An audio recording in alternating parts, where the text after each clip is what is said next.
Well, welcome to the 700 Club. The world is focused on a possible U.S. strike on Iran. At the same time, Israel is preparing for a potential attack of its own against Hamas in Gaza. Israel believes Hamas cannot be disarmed without military action. CBN's Paul Petit brings us the story from Jerusalem. Escorted by the Israeli Defense Forces, CBN News visited an outpost in central Gaza, just 200 yards from the Yellow Line, dividing Gaza between Israeli and Palestinian control. It's a place where troops here say Hamas skirmishes and attacks occur regularly, despite the ceasefire. In this area specifically, but all across the Yellow Line, Hamas keeps passing the Yellow Line on a daily basis, testing our troops, even carrying out attacks just this week, severely injuring one of our troops. The objectives for these Israeli soldiers are defending the Yellow Line and finding, then dismantling Hamas's vast tunnel network, where more than half have yet to be discovered. This is maybe the world's largest terror tunnel infrastructure in history, and this is something that's going to take time to find all of it and to deal with all of it. And we're not even talking about the tunnels that are across the Yellow Line, that we are not dealing with them right now. Here in Gaza, implementing the disarmament of Hamas has remained unclear, with Israeli officials increasingly believing that stripping the terror group of its weapons will be impossible without the IDF taking military action. One thing is clear, they do not want to disarm, even though they committed to it, and someone needs to make them. In Jerusalem, Prime Minister Netanyahu returned from his 7th meeting with President Trump, saying he's skeptical a good deal could be worked out with Iran. If indeed an agreement is reached, then it must include the elements that are very important from our perspective, from Israel's perspective, and in my view, not only Israel's. It is not only the nuclear issue, it is also the ballistic missiles and also the Iranian proxies. While the groundwork for talks with Iran continue, the Israeli Navy is conducting drills with its warships, while President Trump confirmed through a post on Truth Social that a second aircraft carrier is being deployed to the Middle East. We have to make a deal, otherwise it's going to be very traumatic. Very traumatic. I don't want that to happen, but we have to make a deal.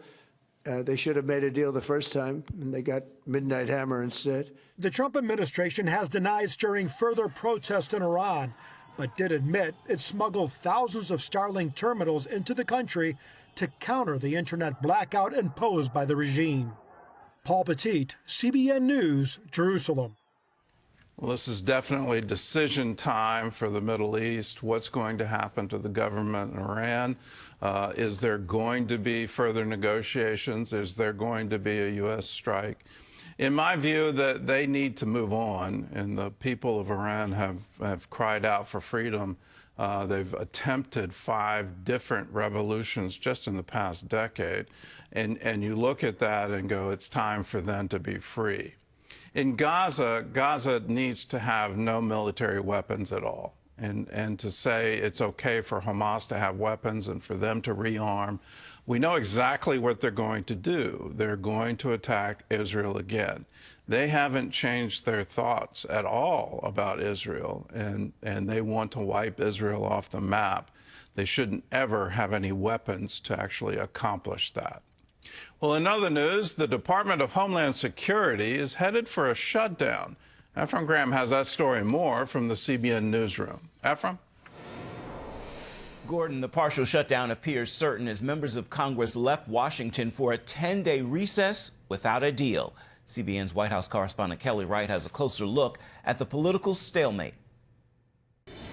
Democrats blocked funding bills on Thursday. They're insisting on strict reforms to ICE protocols following 2 fatal shootings by federal agents in Minneapolis last month. The Americans are tired of masked agents conducting warrantless operations in their communities. Secret police. They're tired of chaos, secrecy, and zero accountability. That is not what law and order looks like. Democrats want ICE agents to have better identification, to stop wearing masks, use body cameras, and use of judicial warrants. Republicans and President Trump have rejected the Democrats' demands, believing the conditions would hinder law enforcement. On Thursday, White House border czar Tom Homan announced the ICE operation in Minneapolis is over after more than 4,000 arrests. We've had great success with this operation, and we're leaving Minnesota safer. The surge is leaving Minnesota safer, Minneapolis safer, because of the cooperation we got with the counties and the state and local law enforcement responding to our needs. I'll say it again. It's less of a sanctuary state for criminals. Homeland Security Secretary Kristi Noem is concerned about the impact the shutdown will have. She thinks it sends the wrong message. When you think about it, every other portion of the federal government has been funded except Homeland Security. That's telling the rest of the world the Democrat Party doesn't think that protecting America is safe. If the partial shutdown happens, it impacts TSA workers, FEMA, the Coast Guard, cybersecurity operations, but core ICE and Customs and Border Patrol will continue operations under separate funding. Members of Congress leaving town are on strike to get back to Washington sooner if a deal can be reached. Kelly Wright, CBN News. Turning now to an issue that's become a hot topic in recent years, we could see a major turning point in the controversy over transgender surgeries for minors. A second major medical group has changed its position on children going through these surgeries and now advises against it. CBN's medical reporter Lori Johnson has this story. In the U.S., it's estimated that each year about 1,000 girls seeking to become boys have their breasts surgically removed.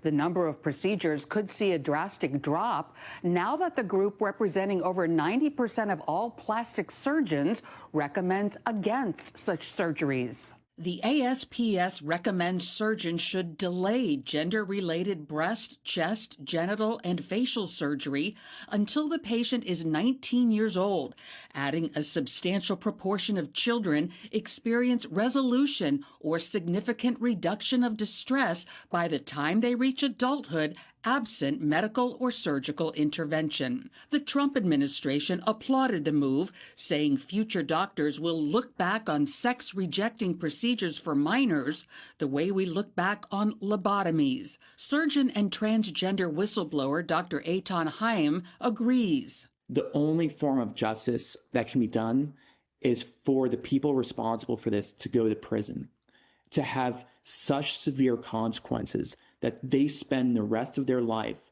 in a cage. Because what they did to these children and these vulnerable adults can never be forgiven. They can seek forgiveness from a higher power, but it's our responsibility as a civilized society to put these people in the cage for their crimes. Dr. Haim says this could be a watershed moment. So it's like the house of cards. You know, once you start pulling out the aces and the kings from the base, everything starts falling. Indeed, the day after the plastic surgeons issued their statement, the American Medical Association stated surgical interventions on minors should be generally deferred to adulthood. And, you know, granted, it was very tepid, but the fact that they even entertained any type of skepticism is a monumental victory. Nevertheless, Dr. Haim believes the American Academy of Pediatrics and other groups will continue to support sex change interventions on minors like hormones and surgery. Because their guilt is so deep that for them to acknowledge that they did something wrong is to admit, open themselves up for not only like this deep sense of moral failure, but also a massive amount of legal liability. That could be part of the motivation, as the week before the plastic surgeon group issued its statement, a jury handed down New York's first malpractice verdict against a plastic surgeon and psychologist. A jury awarded Fox Varian of Yorktown Heights $2 million in damages for a double mastectomy she received at age 16, then later regretted. Many of these individuals are now irreversibly sterile. They cannot go back. They'll never have biological children.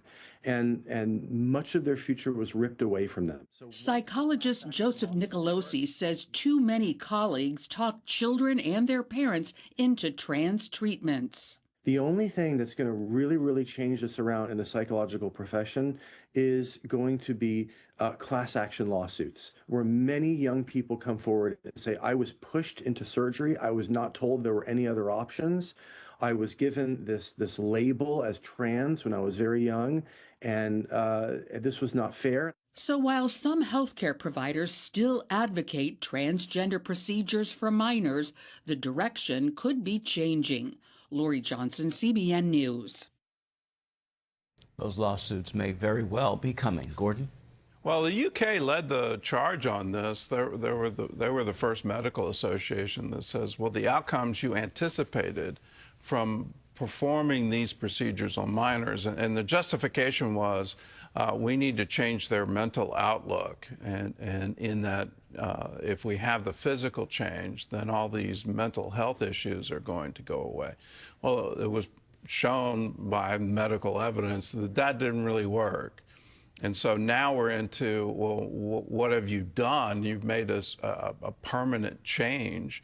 You're talking about permanent physical change. You're talking about sterility. You're talking about denying them children and that future as a parent and ultimately a grandparent. But don't think for a minute this thing has gone away. That there isn't this really strong pressure, and I don't understand, other than a spiritual answer, why there's such a strong pressure. But it's just ringing in my ears. One of the leaders of this gender transition in the University of Vanderbilt says, if you don't buy into this ideology, if you raise objections to it, you can't be employed here. So it hasn't gone away. The whistleblowers in hospitals, disclosing what was really going on, well, they lost their jobs. They lost hospital privileges because of it. Here's the curious thing, that it's the trial lawyers who are going to make the difference, that they're going to file these cases. They're going to win large monetary awards. I'm not sure it's going to be a class action needed, but I remember in law school reading all about a famous automaker who didn't put a $5 rubber insulator in their gas tanks, making those cars subject to rear-end collisions that would end up in explosions that would kill and severely maim and burn people, all over a $5 rubber lining. They discovered in the records of the company that it was some actuarial saying, well, we'll make more money if we don't have this in the gas tank. And that led to huge lawsuits and huge recoveries for the families involved. Are we going to see that? But ultimately, I think it's going to come down to health insurance. If health insurance say, we will not provide malpractice coverage for this surgery, well, it will stop overnight. Well, on the day before Valentine's Day, and this old guy's learned that we're calling this Galentine's Day, we have a 50-year-old love story for you. This couple met on the campus of Oral Roberts University. Together, they dedicated their lives to help students reach the world for God. The vision of Oral Roberts University is to raise up students to hear God's voice, to go where his light is dim, where his voice is heard small, and his healing power is not known, even to the uttermost bounds of the earth. That focus has led the school to rank as one of the country's best colleges. The Wall Street Journal lists ORU in the top 10 for student experience, which includes spiritual integrity, intellectual pursuit, and bold vision. Something good happens here. And it happened for Clarence and Kim Boyd, a loving couple that have been married 49 years, who met here as students on campus. What was it like when you first met Kim? I was glued. I was stuck. I'd never, I'm looking at sisters and all of that, but I'm just staring at her. And I'm like, wow, that's somebody I need to know. And Kim, what was it like for you? He was all right. I think we right away just developed this community, and there was a group of us that just grew to love each other and care for each other, and out of that became a friendship that was beyond what we planned, obviously, but what the Lord had planned. Beyond marriage, this dynamic duo began teaching and inspiring students and faculty as servant leaders. Clarence began taking on leadership roles, and eventually Oral Roberts personally selected him to be director of the men's athletic dorm. He moved on to dean of students, and now a senior faculty member in the College of Theology. Looking back, he recalls how the founder would say, "Expect a miracle." Even as a freshman, Clarence saw that happen right in front of him. What happened to me at Oral Roberts University was I was in a chapel, and Catherine Kuhlman was a speaker. And she was doing what she does normally about the miracle ministry. And she said, there's a man who has cataracts. Cataracts is, you're going to be healed. That man was sitting 3 seats over 1 row back from me. I saw the cataracts fall out. And I saw it. I know I saw it. I could not, in reality, believe it because I was not accustomed to that. But the fact that I saw it changed my life. For 30 years, Kim has served as the dean of the College of Education. Kim remembers her humble Pennsylvania beginnings and leaving with her best friend to attend ORU, not knowing what to expect, although she had her mother's prayers to support her. When my mom, who had a 3rd grade education, none of her children before me had gone to college, heard about Oral Roberts University, she liked the rules. She liked that it had a curfew. She liked that it had a dress code. She liked that it was a Christian university. During her first year as a student, Kim remembers taking a class that would draw her into a deeper relationship with Christ, a class taught by Oral Roberts. And I can, to this day, remember where I was sitting in the Mabee Center when Oral Roberts taught Holy Spirit in the Now. And he started teaching about the need to know the Holy Spirit and that evidence of speaking in tongues. So that was my encounter with learning about the Holy Spirit, learning who God was in terms of the Holy Spirit and how he could be there with us all the time. Throughout their marriage, Kim and Clarence say God has been the center of their joy. While showing me pictures of their family, they express gratitude for having 4 children, all of whom graduated from ORU. They're also grandparents to 9 grandchildren. As educators, they're dedicated to the school's mission to develop Holy Spirit-empowered leaders through a whole-person education, spirit, mind, and body. They're preparing students to become leaders who hear God's voice and shine his light where the world is dim. That's why you're here. You must first become a whole person if you're going to affect the world in a holistic way. You can't be the problem and then try to fix the problem you are. The last time I checked, God was still on the throne. The last time I checked, he is a mighty warrior on our behalf. The last time I checked, he is real. The last time I checked, he is here today. What do you love about Dr. Boyd? I love how she's so sweet. She's so caring. She's passionate about students here at ORU and what we can do to make the world a better place. They're a wonderful couple.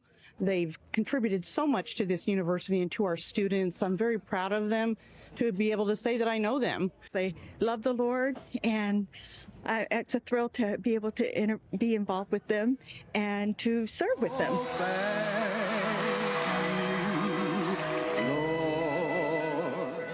Clarence has a reason to sing and thank the Lord for that special day he met Kim. Since then, they have become a remarkable couple. You could call them truly a match made in heaven.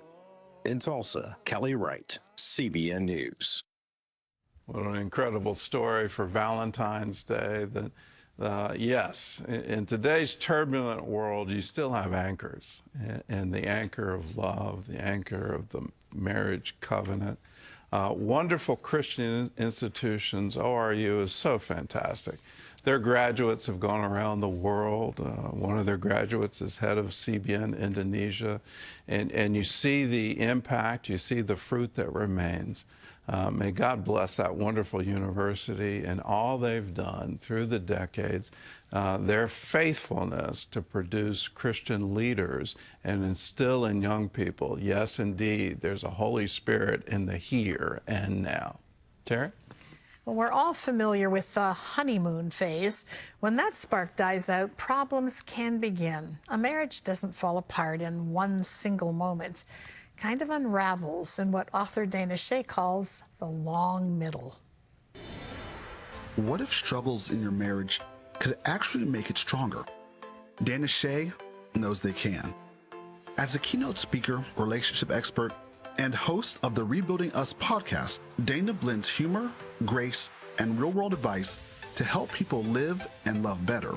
In her new book, Tried and True, she draws from 12 imperfect biblical couples, offering guidance for navigating conflict, disappointment, or unmet expectations, ultimately showing that even the hardest seasons can deepen your connection and strengthen your covenant. Well, Dana is with us now. We welcome you to the 700 Club. Great to have you here today. Thank you so much for having me, Terry. It's such a pleasure. Tried and true. Boy, you've got 12 couples out of the Word that you take a look at and study here. But one of the things you talk about is the long middle in marriage. What do you mean by that? The long middle is where most couples live. You know, it's where things are not horrible, but they're not great. It's really the mundane, the everyday, just, you know, stressors of life, stressors of marriage. And I think that's where a lot of couples get stuck, is in that middle. Again, because it's not like we're not necessarily headed to divorce court, but we're not thriving in our marriage either. We're not enjoying it like we expected to. Exactly. Talk a little bit about the significance of what you call as reconnection, because, or disconnection, because how does that happen? Like that introduction was so true that it doesn't happen like overnight. Right. It happens a little bit at a time. Talk about that. Terry, I liken it to, if you imagine like a canoe on a lake, right? If the canoe is just sitting on a dock and it's not tethered to anything, it's not tied to anything, it doesn't take a hurricane or gale force winds. It's just a gentle breeze. That canoe is going to drift off, right? And that's what happens in marriage, is that our default is actually disconnection, not connection. So if couples are not tethered to something, or if they're not intentional, then they are going to experience disconnection over time. And if you don't recognize it and address it, then you wake up and you're like, who is this person that I married? I feel so far apart from them. Well, intention is the word that comes to mind as you describe all of that. So how do you, in your marriage, live intentionally? I think, you know, a lot of it is the everyday choices that we make. Little things that can slip by, like saying please, saying thank you. My husband and I have been married for almost 27 years. He opens the car door for me. I was just going to say, open the car door. Open the car, and then I say thank you, right? Yes. Like not taking that for granted. We kiss each other, you know, even if we're upset. It might be like a quick peck real quick. That wasn't a real one. But right, it's like our obligatory kiss. But like, you know, when he's coming in, when I'm going out, like just those little things that that we kind of miss sometimes. Those are ways to stay connected. And then obviously our spiritual connection, which is really the reason that I wrote this book, because I think that if we have a foundation of spiritual connection, that's going to take care of so many of the things that try to disconnect us. Do you think sometimes the Christian couples are almost more susceptible to having marriage issues because they just assume they both love the Lord, they're both committed to each other, that they're almost not ready to deal with the long middle? Absolutely. And we have to understand that we have an enemy, and the enemy hates marriage, because marriage is God's primary human relationship where he reveals his covenant. And so because we are in a Christian marriage, we are a target for the enemy. And I think a lot of Christians have no idea. They have no idea that they have an enemy who is after them. And so what happens is then we look at each other, we look at our spouse as our enemy instead of the real enemy. And so that makes us greatly susceptible. And then I think sometimes, you know, we can abuse grace, and we can say, well, I'm a Christian, you know, I know what I'm supposed to do, but I've got grace. And then we start to lose some of that intentionality in our marriages. You just mentioned covenant. And I wonder sometimes if we don't need to teach more in our churches about what covenant is and how significant, how permanent and ongoing it is from God's perspective. Because you say love is a choice. So if we're in covenant with someone, we know what the choice is supposed to be, right? That's right. You know, and I often say in the church tends to idolize marriage and the world tends to invalidate marriage. And what we need to do as believers is realize I'm not married to my husband because he's the greatest thing in the world. I mean, he's great, you know, he's great, don't get me wrong. But truthfully, you can always find somebody better. There's always options, right? And I'm also not married to him because of all the things that he can do for me. Yes. And truth be told, oftentimes what we call love is really just selfish love. It's really, what can this person do for me? As long as they're floating my boat, as long as they're checking off the boxes and performing well, then all is well. But the moment that they stop, then I'm out of here. You know, I hear women, a lot of Christian women, but women in general, talk about the laundry list they make. I call it a laundry list of all the attributes they want in their husband. And we focus more on finding the right person than being the right person. Like that's significant to say, God, prepare me. Absolutely, absolutely. I've got a couple of single girlfriends, and you know, they want to be married, and they're, you know, 40s, 50s, they want to be married. And so often I will say, what are you looking for in a man? And the list is so long. I'm like, girl, that list does not exist. That man is not going to be found. You are going to need an AI chat bot, somebody to create that man that you are trying to create. But I think that is human nature, that we want what we're not even capable of providing. Yes. It's about what do you bring the other to the person table. to be what we're not. Right, exactly. So work on yourself, you know, become the person that would attract such a person instead of just looking at, you know, this person has to fulfill all of my needs and desires. You mentioned this a little bit earlier about the kiss that comes when it's just on the heels of a disagreement. But every marriage has disagreements. There are always points of contention that rise now and again. How do you handle those in a way that doesn't damage the relationship? I look at conflict as an adventure. I really do. Like, I am not afraid of conflict. I'm really not. I don't love it. You know, I don't go looking for it. But I think if we're so afraid of conflict, and, you know, if you grew up in a home where you didn't see your parents practice conflict well, whether they never fought in front of you, because a lot of well-intended parents feel like we can never disagree or argue in front of our children, but really you handicap your children because you don't teach them how to resolve conflict well. And then you grow up, you know, there's other people who grew up like I did in lots of dysfunction, and that's obviously not a good template either. So I think if we can approach conflict knowing that this does not have to break us, we can learn a lot from conflict. And conflict teaches you about what is really important to the other person, what is really important to me. So I'm really introspective. And when I'm really feeling irritated at my husband, which is often, and he could probably say the same about me, you know, I'm trying to think, okay, Dana, what is really going on? Because it's usually not about the person, and it's usually not about what they're doing. It's something deeper. So if we can really pay attention to that and learn how to ask ourselves better questions, then we won't be so afraid of conflict when it shows up. You have pulled 12 couples out of the Word and delved into their relationships with each other, the good, the bad, and the ugly. But you have wisdom about this because you've come through it yourself. Talk about your own marriage and how you guys handled some tough times. Yeah, so my husband and I got married super young. We were 18 and 21. I do not recommend that, by the way, because you don't know anything about anything. What do you know at 18 years old? There we are. And, you know, we've been together for a very long time, but we got married with a lot of odds just facing us. We had a 6-week-old son, so there was a teenage pregnancy in there. We just had a lot of things going against us. And very early on in my marriage, I had an affair, and then I found out my husband also had an affair. And it was just a lack of boundaries, a lack of wisdom, not to make excuses, but that's just the nature of it. My husband kind of continued in cycles of infidelity, and he was never, my husband, he's never been like, you know, well, this is just who I am, deal with it. I mean, he was always repentant, remorseful, I'll say it that way. Remorseful, not necessarily repentant.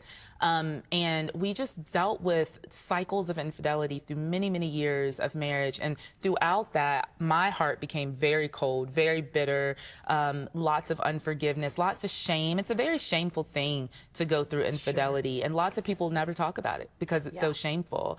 And so I remember early on, we would look to other couples to help us. You know, we knew we were in trouble, and we would look to other couples to help. And unfortunately, even in the church, we didn't get much help. So how did you resurrect the flame?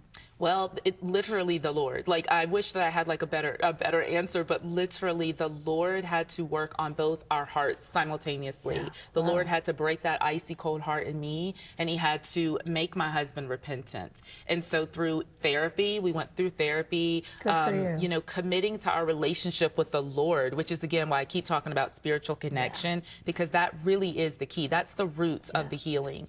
And it's a long journey. And I tell people, listen, you didn't break your marriage overnight. It's not going to be fixed overnight. But that's the covenant. I love that. That's right.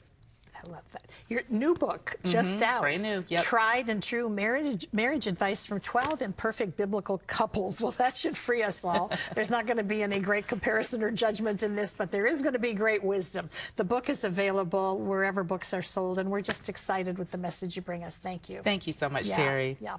So get your book.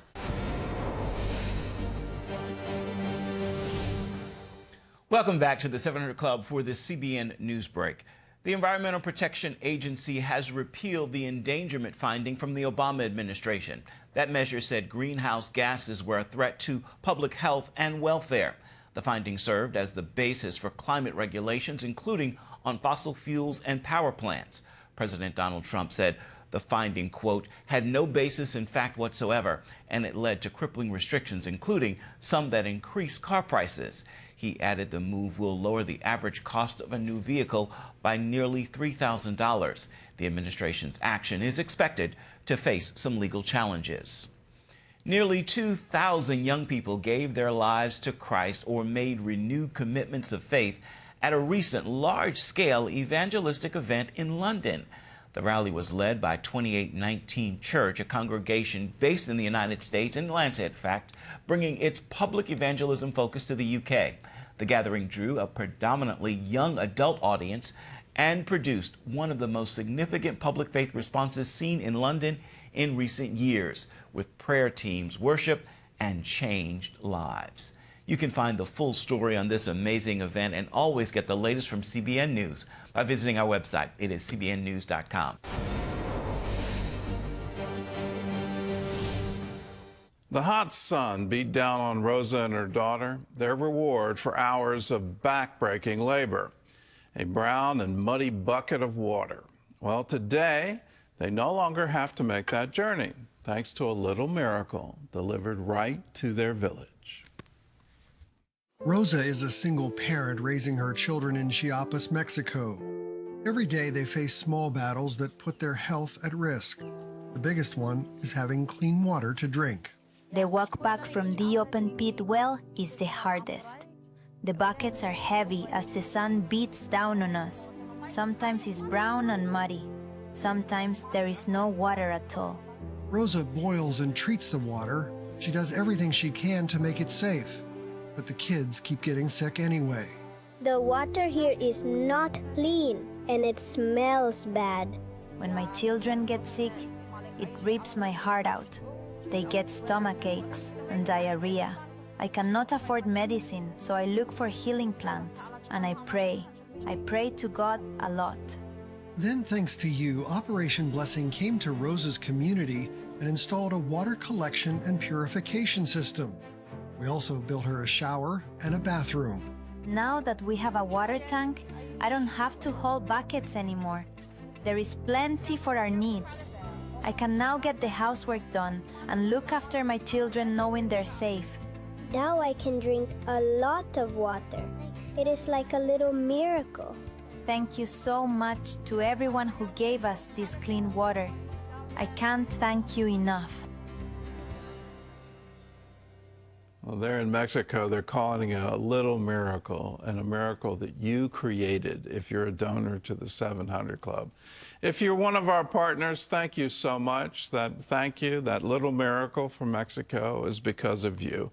If you're not joined with us, I encourage you to pick up the phone and call and say, yes, I want to be a part of it. 1-800-700-7000 is the number to call. How much is it to be a member? It's just $20 a month. Some can join at higher levels. You can go at 700 Club Gold at $40 a month. 1000 Club is $1,000 a year. That breaks out to $84 a month. At whatever level, when you call and join, I've got this wonderful premium for you, the End Times Unlocked, where you get streaming access to teachings from theologians, our professors right here at Regent University School of Divinity. Then there's a workbook filled with scriptures where you can walk through the scriptures yourself. At the end of 30 days, you'll absolutely know end-time prophecy, what to be looking for, what to be expecting. And here's the best news. It will give you the hope to know that Jesus is returning, and he's returning soon. I want you to have it. It's yours when you join. 1-800-700-7000 is the number to call. You can also go to cbn.com. You can join there, or you can text CBN to 71777. Either way, do it right now. 1-800-700-7000. Terry? Shelley was consumed with a new baby. She couldn't even find time for a shower. Meanwhile, her husband was making time with a woman in their church. When Shelley discovered the affair, it seemed too late to save their marriage. To have proof of your partner being unfaithful is like someone died, and your ideology or your thoughts or your perspective of who you were or what you guys were made of completely crumbles before you, and it's like, oh, this will never be the same again. Noel and Shelley Rescio had been dating for 8 years when they gave their lives to Christ in 2013. Shortly after, they tied the knot. Embracing their new faith, the couple poured their hearts into church ministry, confident it would lay a foundation for their love. Church felt like heaven. It really felt like an escape from the street life that I had grew up living. I wanted someone that loved God more than he would love me, and I saw all of those fruits. 2 years later, they had their first child. The celebration, however, was short-lived as Shelley battled postpartum depression. In the months that followed, their marriage began to fracture. It felt like my whole world flipped upside down. I didn't even know how I was going to take a shower. She was colicky, so she would cry a lot. I was sleepless, and I had no idea how I could even attend to my husband or even think about going back to work. That was a complete nightmare, and I felt very isolated and depressed. I felt powerless. I really wanted to help her as best as I could as a husband. I thought that the deeper I dived into ministry, the closer I got to the solution. I neglected my marital duty. I neglected my duty at home, and the energy and the resources that I should have used at home, I was invested in the ministry at the church. During this vulnerable time, a woman at church expressed her attraction to Noel, offering affirmation he craved. I started to feel like I was wanted, like somebody looked at me with desire. This woman made me feel as if I was a champion. It was then an off-and-on affair began. Eventually, Shelley's intuition, sparked by a dream, led her to discover texts between Noel and the other woman. Here I am, I feel burdened, I feel alone, I feel isolated. Part of me felt like it's time to let go or give up. And then there was a part of me that felt like, no, you fight for your marriage. God is gonna restore you guys. Initially, Shelley kept her discovery a secret to see where the relationship would go. Then her depression subsided and was replaced by a cold indifference toward Noel. Finally, a few months after finding the texts, she confronted him. My thought process was, is it over? Can it be fixed? It's crazy to say this, but I never stopped loving my wife, even though I was doing all the things that I was doing. I'm already confused, I'm already broken, I'm already lost. And I decided just to step forward and say, whatever is gonna happen is gonna happen. And if I end up leaving, I end up leaving. What's my next step? And God told me to be still. He doesn't need you to nag him, he just needs a friend. The couple began opening up about their thoughts and feelings. Meanwhile, the off-and-on affair continued. Eventually consumed with guilt, Noel left church and went back to his old ways. Drinking and doing drugs helped me numb the pain. And the pain brought so much desperation that I could not process my thoughts. I was afraid I would lose my family every day of that affair. So many times I was ready. I was ready to pack up and go. I said no more. God, you can figure it out later if it's your petition, but I'm getting out of this house. And that's not what God wanted for me. The sporadic affair had lasted 2 years before Noel found the resolve to cut all ties with the woman. Repenting for his sins, he recommitted his life and love to Shelley, his family, and God. When God forgave me, I felt like I got my integrity back. I felt like I wasn't a broken man, wasn't damaged goods. When God restored me and forgave me, I felt like I could finally become whole again. Again, Shelley turned to God, this time asking him to help her forgive, trust, and love her husband once again. Am I holding on to bitterness and hate and resentment for all that he did? And God said, absolutely. So I started to take all these different leaps and really move forward to being more gentle, having physical touch and being present with one another. We started going on dates again. We continue our nighttime conversations. And that's where my heart started to get soft again.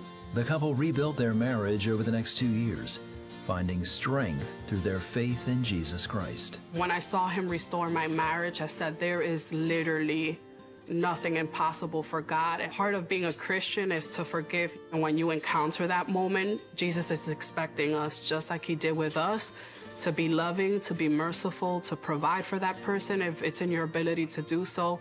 So I got to do that for my husband. I feel like me and my wife can fight against anything. We were in love before, but we didn't know what our love could handle. Noel and Shelley's story is a testament to God's power to heal. By surrendering their struggles, they saw ashes turn to beauty. Sometimes we run away from the pain, but God says, lean into it so you can see what I'm gonna do, and that's where you see his miracles happen. God is so good that he can extend his goodness into the bad and brokenness and still use it for good. He did it for my marriage, he can do it for anyone. I want to share 2 scriptures with you. What the enemy meant for evil, God meant for good. He will take it if you'll give it to him. And then, the other thing is that all things can work together for good to those who love God and are called according to his purposes. The key is in giving it to him. The key is in standing when you know you've made a commitment, a covenant. You've taken vows, and life happens.